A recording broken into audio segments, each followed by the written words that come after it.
I guess you can tell we're excited to have Courteney Cox joining us this morning. She's back on the big screen in Scream 4, the movie that had our entire crew rushing to put on, go ahead, take another shot of the crew with the masks. You've seen that from time to. Good to see you, Courteney. Thank you. Thank you. And I know how hard it is when you live on the West Coast to come out here and get up bright and early. Oh, yeah. It's a lot of fun. It's a lot of fun.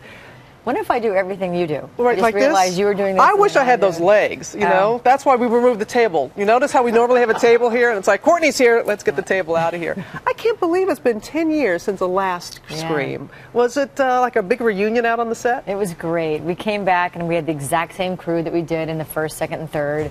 Wes Craven is our director, who's amazing, and Nev and David and myself. And it was just like coming home, just a really big family reunion. It was great. I love how, because you know how crews are and how you even kept the crew together, not just the cast, but the crew too. So it had to be like a big homecoming.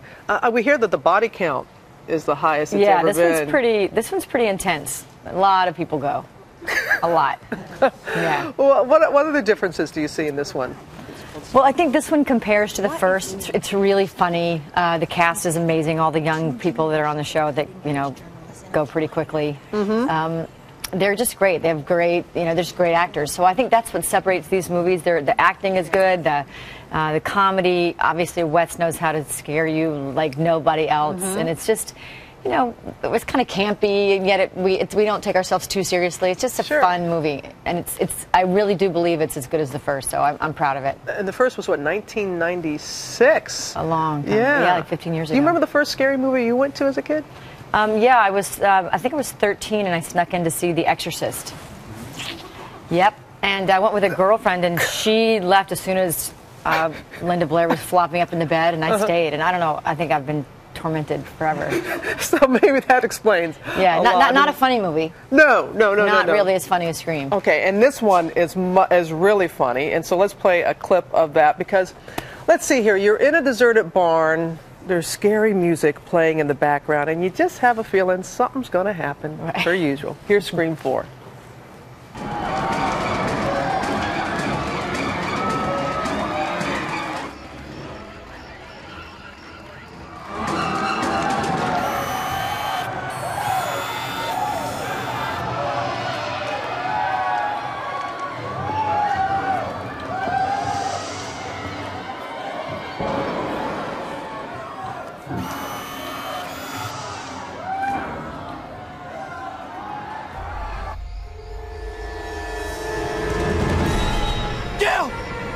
Behind you! Oh.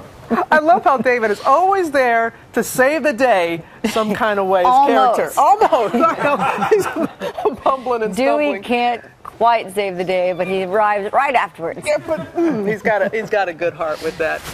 It's well documented that you guys met on the first. You and David met at the first Scream, and that you've had your issues. We hated each other on the second Scream.